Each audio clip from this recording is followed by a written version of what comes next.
시작합니다. 자, 우리 하나님 말씀은 에베소서 5장 15절로 21절까지 보겠습니다.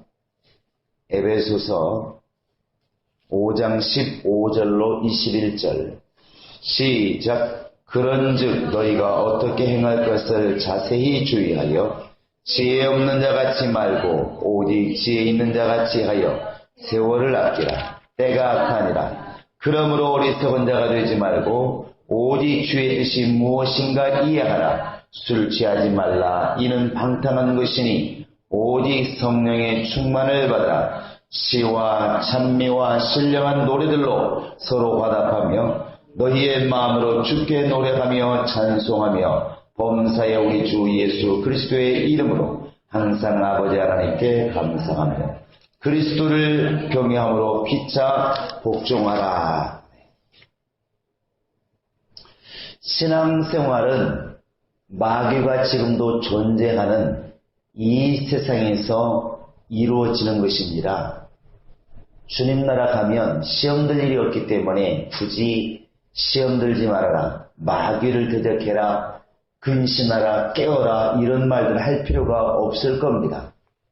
그러나 우리가 지금 신앙생활하는 곳, 이 세상은 아직도 마귀가 존재하는 곳이고 육체가 있기 때문에 항상 환난이 있는 곳이고 불신자와 섞여 있기 때문에 항상 어려움이 또 핍박이 있는 곳이 바로 이 세상입니다. 그래서 우리가 영적 생활할 때 항상 정신을 차리지 않으면 바로 영적 생활에 피해가 오고 또 어려움이 있을 수밖에 없습니다. 이런 것들이 싫어서 바로 이제 유대인들 중에서도 에스네파라 하는 사람들은 이렇게 사람이 사는 곳에서 그들이 영적 생활하는 것이 아니라 아예 광야 가운데 사람이 없는 곳에 가가지고 그들끼리 성경을 쓰면서 성경을 읽으면서 영적 생활을 했습니다. 또 중세시대에는 아예 산꼭대기 같은 데 올라가서 사람이 올라가기 힘든 곳에 올라가서 수도원을 짓고 수도원 생활을 이렇게 했습니다. 지금도 뭐 천주교 같은 데 보면은 이렇게 수도원 같은 게 있죠. 그러나 그것도 옳은 것이냐? 성경은 그렇지 않습니다. 바울이 말하기를 아예 그렇게 하려면 우주 밖으로 나가야 될 것이다. 불신자들 얼굴도 안 보고 나를 시험 들게 하는 사람 아예 안 보고 그러려고 하면 아예 우주 밖으로 우리가 나가야 될 것이다. 이렇게 말하고 있습니다. 또 그들끼리 모여서 예수 믿는 사람끼리 모여서 따로 모여서 저 사막 가운데서 신앙생활하면 거기는 또 시험이 없을까? 역시 사람이 2사람, 3사람, 4사람, 100명, 10명 모이다 보면 그들 중에도 벌써 다툼이 생기고 그들 중에도 서운한 일이 생기고 그런 일이 발생하지 않겠습니까? 신앙생활은 이 땅에서 환난을 겪으면서 핍박을 겪으면서 불신자들과 어울려 살면서 자기를 지탱해 나가는 것, 그것이 바로 영적 생활이고 그래서 우리가 정신을 바짝 이렇게 차려야 된다는 사실입니다. 오늘 말씀에도 보시면 15절에 보시면 지혜 없는 자, 또 지혜가 있는 자, 16절에 보시면 세월을 아끼는 사람, 세월을 아끼지 못하고 악한 사람, 또 17절에 보시면 어리석은 자, 주의 뜻을 분별하는 지혜로운 자, 또 18절에 보시면 술 취하는 자, 또 성령으로 충만한 사람, 이렇게 대별해서 이렇게 말씀하고 있는데 예수 믿는 사람, 교회 다니는 사람, 교회 안에 있는 사람, 예수 안에 있는 사람이 어떻게 행동하는 것이 옳은 것인가? 이건 아이들에게 물어봐도 분명히 알 것입니다. 지혜 있는 자가 되어야 될 것이고 지혜 있는 자가 누구인가? 세월을 아끼는 사람이고 바로 지혜 있는 사람이 누구인가? 바로 이제 주의 뜻이 무엇인지를 이해하는 사람이 지혜로운 사람이다. 또 지혜로운 사람이 누구인가? 술 취하지 않고 방탕하지 않고 성령으로 충만한 사람, 바로 그 사람이 지혜로운 사람이다. 오늘 이 바울은 이제 에베소 교회를 향해서 이렇게 외치고 있습니다. 우리가 지금 기도해야 될 것은 바로 여기에 있는 것입니다. 지혜 없는 자와 지혜 있는 자, 악한 자와 바로 성령으로 충만한 자, 술 취한 자와 성령으로 충만한 자, 엄청나게 다른 것처럼 보이고 엄청 다른 게 사실이지만, 그러나 우리가 한순간에 보면 분내고 진노하고 시기하고 질투할 때 보면 역시 그런 사람은 서쪽에 있고 좋은 사람, 지혜로운 사람, 충만한 사람은 동쪽에 있는 것이 아니라 함께 섞여 살고 있고, 다른 사람이 아니라 우리 중에서도 내 속에서도 때로는 악한 성품이 드러나고 어리석은 성품이 드러나고 주의 뜻을 안다면서도 때로는 주의 뜻을 거스를 때가 많이 있고, 멀리 있는 것이 아니라 우리 중에 가까이 있다는 사실입니다. 그래서 지혜 없는 자가 되지 말고 지혜 있는 자가 되어라. 세월이 지금 짧다는 것이죠. 세월을 아끼라. 세월을 아끼라. 이것이 주님께서 우리에게 하시는 말씀입니다. 방탕하지 말고 술 취하지 말고 성령의 충만을 받아라. 때가 악하니라. 너무 적은 시간, 너무나 아까운 시간, 이런 시간이 지금 흘러가고 있으니까 우리의 시간을 아껴서 지혜로운 자가 되고 원수에게 속지 말고 함께 섞여 살고 있지만 그들과 함께 가지 말고 자기 신앙을 지켜서 온전한 길로 이렇게 가라고 이렇게 말씀하고 있습니다.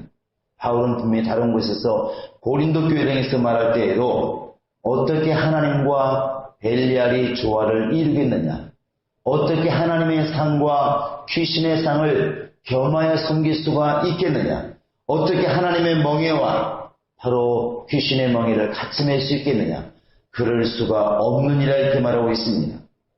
따로 살기 때문에 되는 것이 아니라 함께 섞여 살아도 우리의 영혼이 깨어있으면, 우리의 마음이 깨어있으면, 우리의 정말 꿈이 주님께 가 있고 우리의 귀가 주님의 말씀을 듣기 위해서 늘 열려있다고 한다면 분명히 우리는 이 지구상에 바로 원수와 한 공간이 있다 할지라도 우리는 원수에게 속지 않고 우리의 신앙을 지켜가면서 살 수가 있을 것입니다. 그렇게 지혜로운 자가 되었을 때 바로 이제 19절부터 나와 있는 이러한 일들이 이제 이루어지는 것이죠. 19절에 보시면 시와 찬미와 신령한 노래들로 하나님을 찬송하고, 그 다음에 20절에 보시면 범사에 우리 주 예수 그리스도의 이름으로 항상 하나님께 감사하고, 그리고 21절에 보시면 그리스도를 경외함으로 피차 복종하고, 이런 일들이 이제 자연스럽게 나오는 것입니다. 이것을 이렇게 간추려 생각해 보면 우리가 세상 사람들이 이렇게 자기 마음을 쫓아서 자기 마음대로 원수에 쫓아서 원수의 생각대로 이 세상 신을 쫓아서 세상의 풍속대로 살아갈 때에 정말 우리의 심령이 근심되고 깨어서 하나님의 음성을 들으며 주의 뜻을 쫓으며 정말 성령을 충만하게 되면 시와 찬미와 신령한 노래들로 하나님을 찬송하게 된다는 사실입니다. 하나님을 찬송하는 사람이 충만한 사람이고 바로 범사에 예수 그리스도의 이름으로 하나님께 감사하게 되는데, 역시 감사하는 사람이 충만한 사람이고 바로 피차 복종하라고 그랬는데, 남을 나보다 높게 여기고 지혜로운 사람으로 여기고 남을 섬길 줄 아는 사람, 내가 그 사람을 정말 앞에 가서 복종하여 그 사람을 섬길 수 있는 사람, 이런 사람이 지혜로운 사람이다. 이게 성경은 우리에게 일러주고 있는 것입니다.